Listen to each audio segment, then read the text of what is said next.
رسول اللہ صلی اللہ علیہ وآلہ وسلم نے ارشاد فرمایا، مریض کی عیادت کرنے والا واپس آنے تک جنت کے باغ میں رہتا ہے۔ رسول اللہ صلی اللہ علیہ وآلہ وسلم نے ارشاد فرمایا، کھانا اکٹھے کھایا کرو کیونکہ برکت جماعت کے ساتھ ہے۔ رسول اللہ صلی اللہ علیہ وآلہ وسلم نے ارشاد فرمایا، جنت والے ہر جمعہ کے روز اللہ سے ملاقات کریں گے۔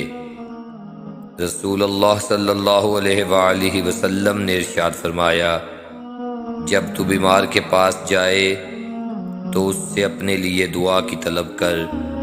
بیمار کی دعا ایسی ہے جیسے ملائکہ کی دعا۔ فرمان رسول صلی اللہ علیہ وآلہ وسلم ہے، معاف کر دینے سے اللہ تعالی عزت میں اضافہ فرماتا ہے۔ رسول اللہ صلی اللہ علیہ وآلہ وسلم نے فرمایا، جو شخص کسی پیالے میں کھا کر اسے چاٹ لے تو پیالہ اس کے لیے دعائے مغفرت کرتا ہے۔ رسول خدا صلی اللہ علیہ وآلہ وسلم نے فرمایا، اپنی بیٹیوں کو ہرگز ناراض نہ کرنا کیونکہ یہ مشکل وقت میں تمہاری بہت ہی قیمتی مددگار ہیں۔ رسول اللہ صلی اللہ علیہ وآلہ وسلم نے ارشاد فرمایا، لوگوں میں بدترین شخص وہ ہے جو اپنے گھر والوں کے حق میں تنگی کرنے والا ہو۔ حضرت صلی اللہ علیہ وآلہ وسلم نے فرمایا، لوگوں پر آسانی کرو، سختی نہ کرو، اور خوشی کی بات سناؤ، نفرت نہ دلاؤ۔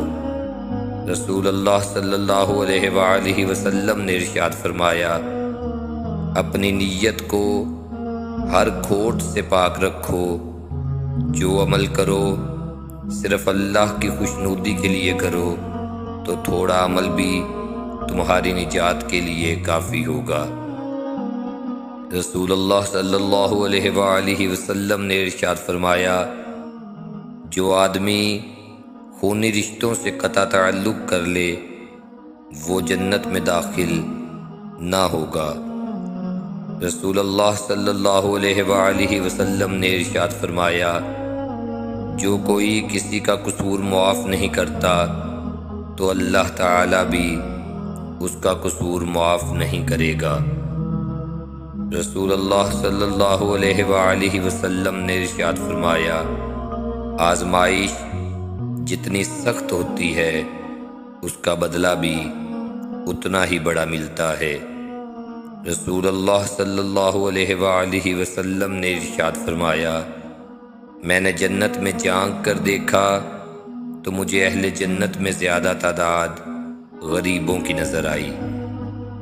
رسول اللہ صلی اللہ علیہ وآلہ وسلم نے ارشاد فرمایا، دنیا میں ایسے رہ جیسے کہ تو پردیسی ہے یا راہ چلتا مسافر۔ رسول اللہ صلی اللہ علیہ وآلہ وسلم نے ارشاد فرمایا، مسلمان کا اپنے اہل خانہ پر خرچ کرنا بھی صدقہ ہے۔ رسول اللہ صلی اللہ علیہ وآلہ وسلم نے ارشاد فرمایا، مہمانداری 3 دن کی ہے، اس کے بعد صدقہ ہے۔ رسول اللہ صلی اللہ علیہ وآلہ وسلم نے ارشاد فرمایا، کھانے میں عیب نہ نکالو، ناپسند ہو تو مت کھاؤ۔ رسول اللہ صلی اللہ علیہ وآلہ وسلم نے فرمایا، مریضوں کو کھانے پر مجبور نہ کرو کہ ان کو اللہ تعالی کھلاتا پلاتا ہے۔ رسول اللہ صلی اللہ علیہ وآلہ وسلم نے ارشاد فرمایا، مہمان کو رخصت کرتے گھر کے دروازے تک نکلنا سنت ہے۔